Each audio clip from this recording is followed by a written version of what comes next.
Saudara, serangan rudal Iran ke Israel terus berlanjut menyasar sejumlah target strategis di Tel Aviv.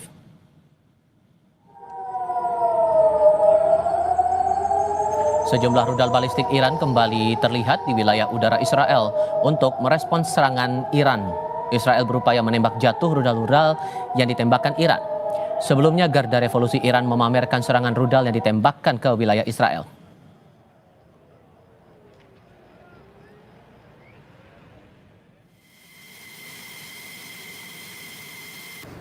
Sementara itu, militer Israel memamerkan jet tempurnya yang melakukan operasi serangan ke Iran. Dalam video yang dirilis ke publik, Angkatan Bersenjata Israel tidak menyebut lokasi pangkalan udara tempat jet tempur yang menyerang Iran. Israel mengatakan ada 50 unit jet tempur yang dikerahkan dalam operasi berbasis intelijen terhadap target militer Iran di Tehran.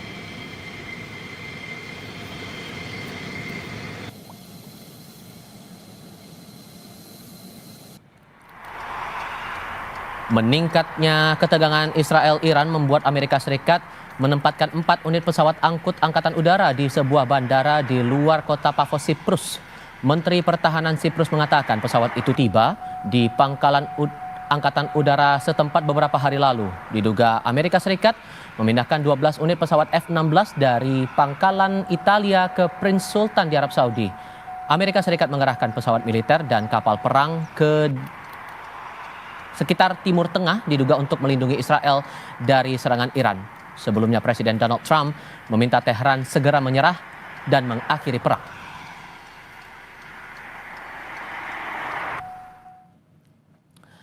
Perlu dipahami saudara, Iran dalam perang menghadapi Israel mengandalkan sejumlah pesawat lamanya seperti F-14A Tomcat, F-5E Tiger, F-4 Skyhawk, lalu ada Sukhoi Su-24, Mikoyan MiG-29 dan Chengdu F-7. Angkatan udara Iran di atas kertas kalah kualitas dari Israel.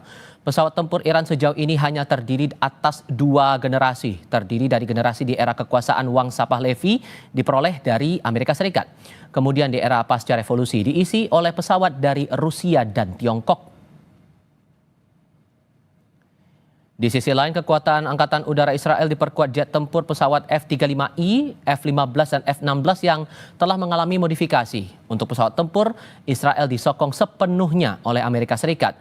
Armada udara Israel yang terbaru dan paling canggih ialah F-35I yang sudah dibekali dengan kemampuan siluman dan dapat mengeliminasi sejumlah target dalam waktu bersamaan, baik target di udara maupun di permukaan.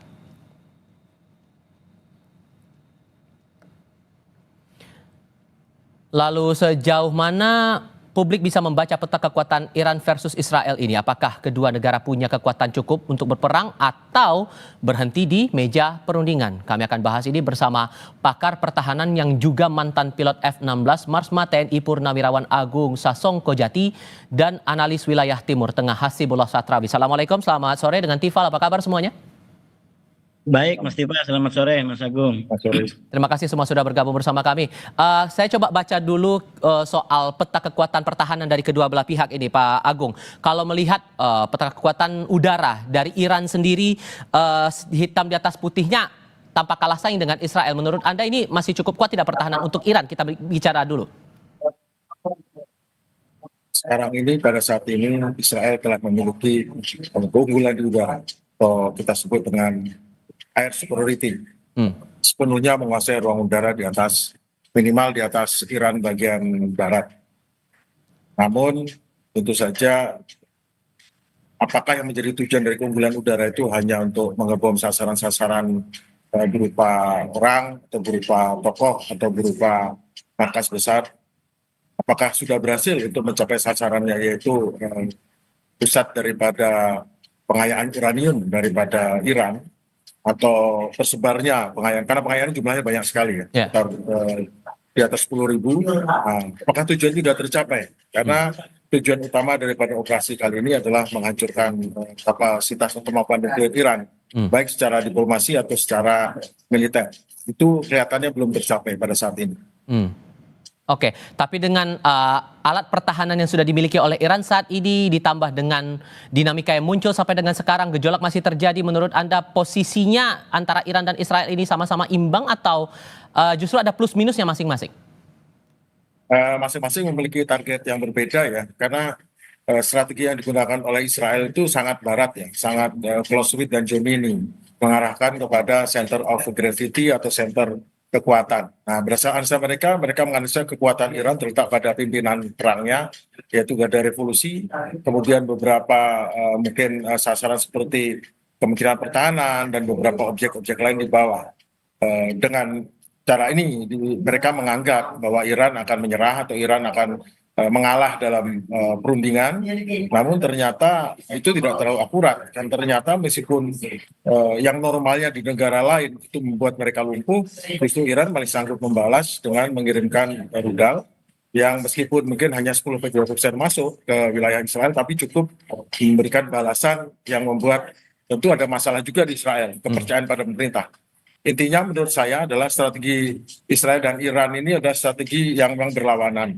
Iran menggunakan strategi seperti Sun Tzu, bergerilya ataupun asimetris. Yang satu lagi sangat Clausewitz dan Gemini, mencari center of gravity yang sampai saat ini kelihatannya belum tercapai tujuan daripada Israel.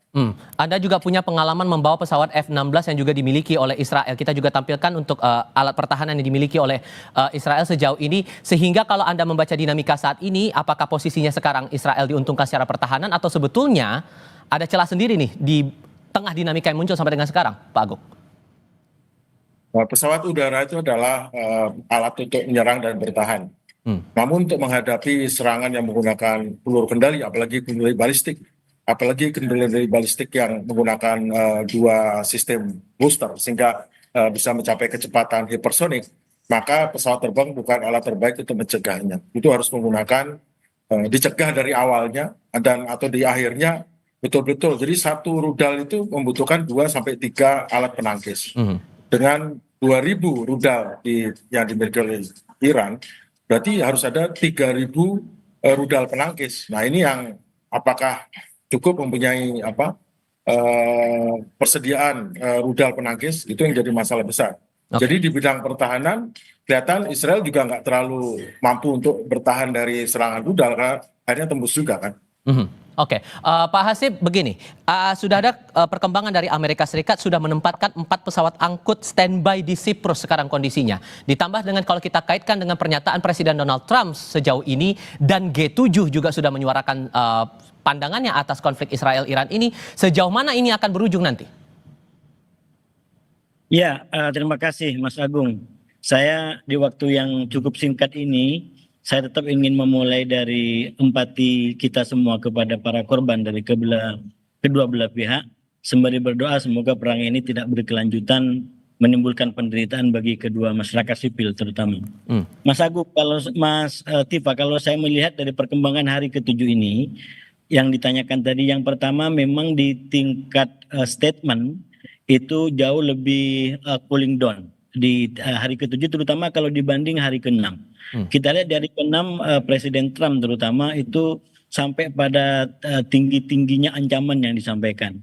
Tapi di hari ke-7 ini justru ada hal-hal yang tone-nya jauh lebih positif karena bahkan ada berita bahwa di antara timnya Iran dan Amerika Serikat kemungkinan akan berunding.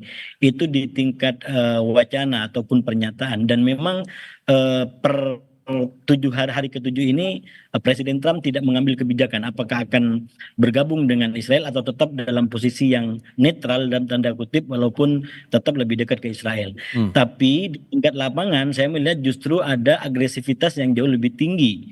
Misalkan serangan dari Iran itu yang menargetkan Tel Aviv dan beberapa kota lain yang itu menimbulkan dampak luar biasa, termasuk digunakannya roket-roket baru yang mempunyai kekuatan yang jauh lebih kuat dari sebelumnya. Nah, ini kondisi terakhirnya Mas Agung. So kalau kita baca juga perkembangan terakhir dari Rusia menyampaikan bahwa mereka siap untuk turun tangan tapi sebagai penengah, sebagai pihak yang siap untuk memediasi kedua belah pihak. Mungkinkah ini terjadi menurut Anda, Mas Hasib? Ya, kalau kita membaca dalam perkembangan yang begitu cepat ini, memang kita nggak bisa jangka panjang. Kita harus day to day, karena situasinya begitu cepat. Nah, Kalau dibaca dari Rusia, menurut saya Rusia dan beberapa negara lain di tingkat statement paling tidak itu masih begitu abstrak ya, masih begitu abstrak dan justru yang begitu jelas itu adalah peningkatan-peningkatan terutama di level pendukung-pendukung Israel yang sangat kuat menyampaikan hal-hal yang sifatnya dukungan di tingkat wacana tapi belum menjadi tindakan konkret.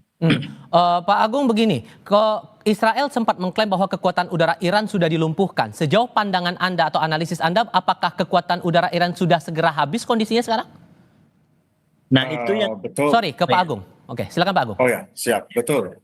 Karena keunggulan udara atau air superiority di tangan Israel membuat angkatan udara Iran tidak bebas bergerak di daerah Iran bagian barat.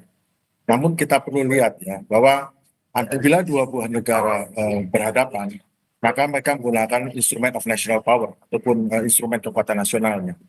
Diplomasi sudah beradu antara pendukung Iran dan Iran sendiri dengan pendukung Israel dan Amerika. Kemudian secara militeri Israel sudah gerak, Amerika mengancam dengan diplomasi. Dan secara ekonomi jelas Iran sudah diberi sanksi yang berat. Sementara Israel juga ada sanksi dari beberapa negara yang disanksi pada Israel untuk terkait dengan apalagi dengan Gaza.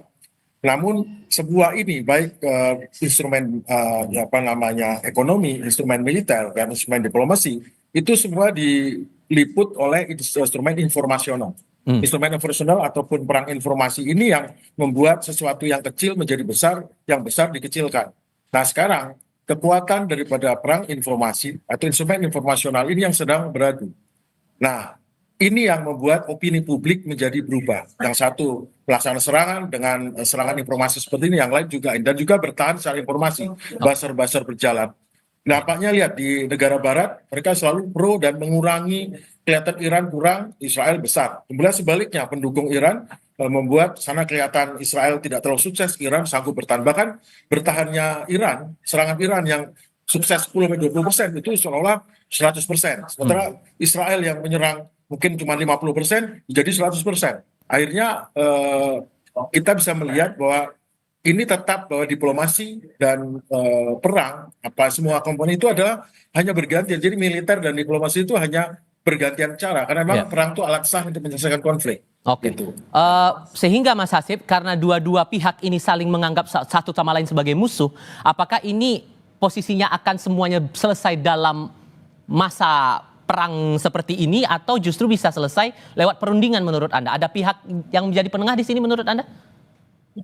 Di dalam sejarah manapun kalau perang itu kekuatannya berimbang, ya itu mau tidak mau adalah kompromi. Kalau itu berimbang. Nah sekarang ini terus terang secara de facto ini kan masuk kepada keberimbangan kedua kekuasaan. Jadi nggak bisa lagi ada klaim bahwa ini yang menang, ini itu tidak bisa. Faktanya roket-roket itu saling menyerang gitu. Nah oleh karena itu suka tidak suka dalam pandangan saya kita akan melihat kompromi pada akhirnya yang akan berakhir pada kesepakatan di antara kedua belah pihak.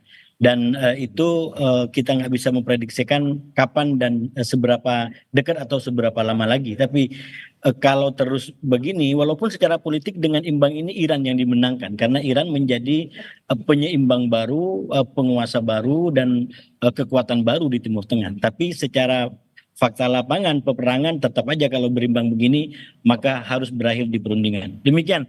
Tapi sesungguhnya Mas, AS kan sudah menyatakan dari berbagai dinamika yang ada sekarang membantu Israel. Apakah Iran juga secara tidak langsung punya backing Rusia dan Tiongkok dan kemungkinan bisa turun tangan juga dalam konflik ini?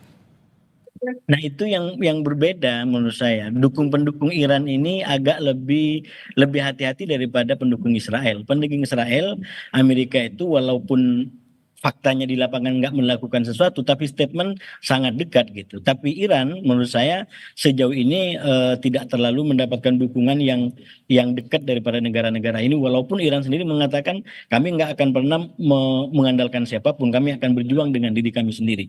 Itu bedanya di antara Israel dengan Iran hari ini.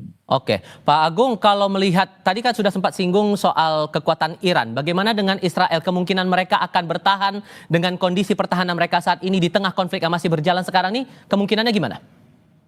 Israel tentu ada batas juga. Pada saat kenyataan bahwa Iran masih memiliki 1.500 rudal dan kemungkinan dari 1.500 itu bisa masuk 150 rudal menghujani Tel Aviv. Tentu harus dihitung economic of war-nya. Dan di sisi lain sebetulnya kan kita bisa lihat bahwa sudah mengenai soal Iran punya nuklir atau tidak, dengan mudah Iran itu bisa sebetulnya beli atau dapat dari negara lain yang sudah yang seperti Korea Utara sebenarnya. Namun ini masalahnya adalah Israel itu, pemerintahan Israel sekarang survive kalau dia bisa mengalihkan soal Gaza dengan yang lain, karena di Gaza sendiri dia sudah sangat degraded namanya, citranya. Sekarang dia perlu ada perang lain ataupun konflik lain yang membuat dia menjadi ada balance. Jadi ini semata-mata adalah jadi perang secara fisik, perang secara diplomasi, perang secara ekonomi, dan perang secara informasional. Ini sudah diolah sedemikian rupa karena terus terang di soal Gaza, Israel itu makin lama makin nggak relevan lagi dia melaksanakan misinya. Dan dia harus stop itu. Nah, untuk menyetop ini harus ada suatu hal lain, yaitu konflik dengan Iran.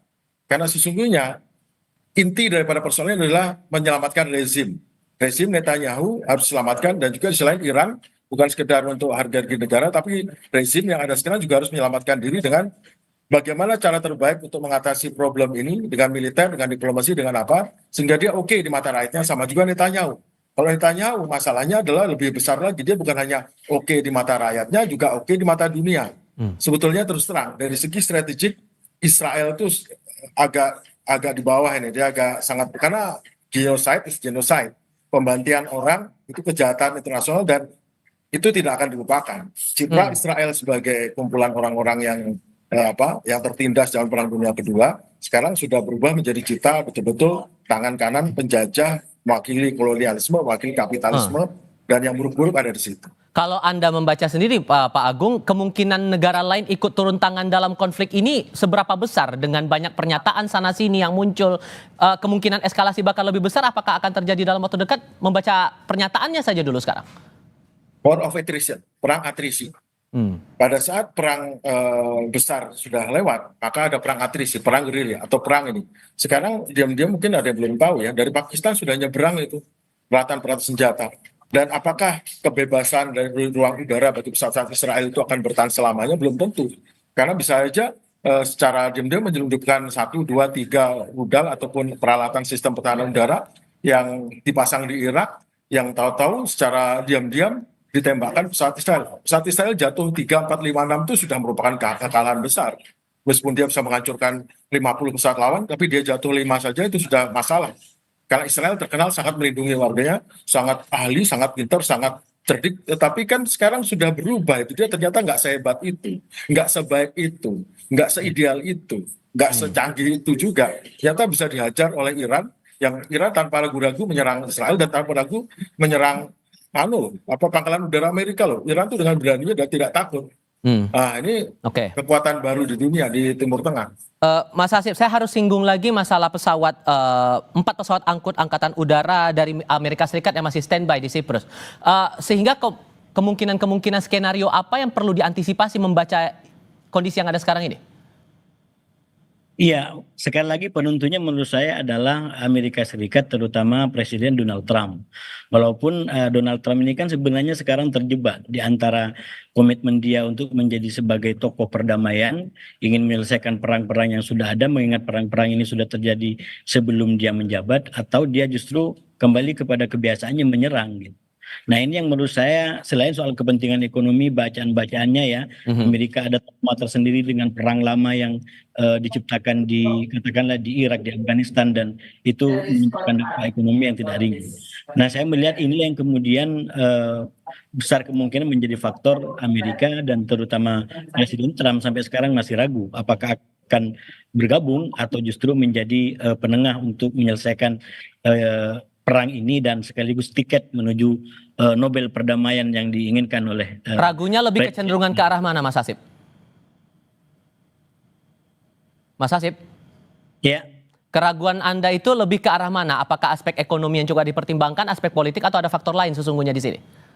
Dua-duanya menurut saya sekarang lagi berada di tengah, bukan kita sebagai pembaca yang ragu, memang yang dibaca yaitu Presiden Trump yang sedang ragu. Makanya walaupun situasinya udah sangat darurat kemarin, kenyataannya belum ada keputusan yang diambil. Jadi ini juga menunjukkan bahwa perkembangannya sangat cepat dan Amerika sendiri masih mengkaji kemungkinan-kemungkinan yang ada. Anda sependapat juga Pak Agung di sini atau punya pandangan lain Pak? Jadi politiknya Donald Trump, politik Amerika itu sama. Jadi politik internasionalnya adalah kepanjangan daripada politik domestiknya. Di sana Trump itu berasal dari Republikan dan di sisi lain ada Demokrat. Keduanya bertentangan. Kalau Demokrat sangat liberal cenderung, kalau Republikan cenderung konservatif. Namun masalahnya dua-duanya sama-sama memiliki pendukung dari pro-Yahudi, pro-Zionis. Nah, ini masalah. Jadi Trump tidak mau kelihatan terlalu anti Israel. Semuanya kelihatan pro Israel, tapi pro Israelnya sejauh mana? Apakah pro Israelnya pro betul-betul sampai habis-habisan atau pro hanya mendukung sampai batas tertentu? Dan menurut saya Trump akan tidak mau habis-habisan karena dia sangat menghitung ekonominya. Contohnya, hampir semua agen-agen ataupun badan-badan seperti USAID, Voice of America, yang sebelumnya merupakan ujung tombak Amerika untuk memperluas demokrasi, memperluas hegemoni Amerika di bidang budaya dan di bidang pendidikan, itu dibasmi sama Trump. Karena apa?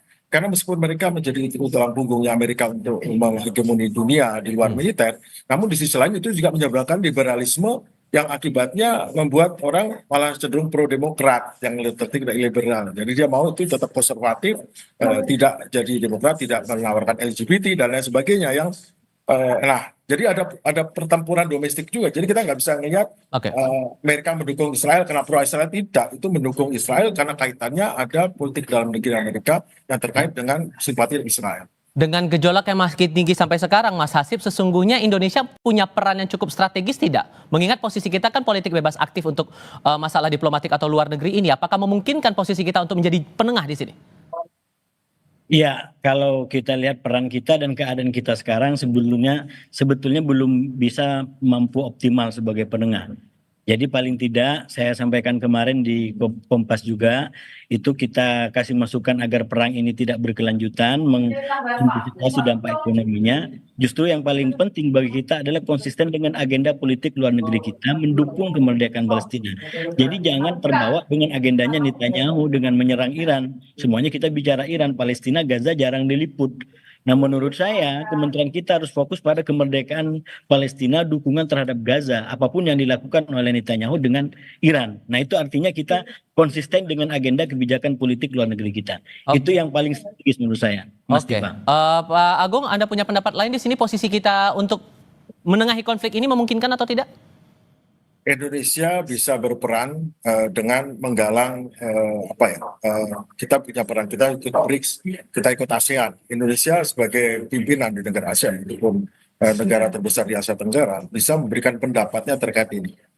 Pendapat yang cukup kuat itu cukup membantu, karena itu akan mempengaruhi opini publik. Karena kita tahu bahwa masalah ini bukan hanya masalah di Timur Tengah atau Iran atau Israel, tapi di Indonesia pun banyak publik yang belum tahu stand pemerintah kita apa. Nah, dengan stand pemerintah kita itu akan mempengaruhi opini, dan opini itu penting. Kenapa? Karena terkait dengan ekonomi, terkait dengan suka dan tidak suka.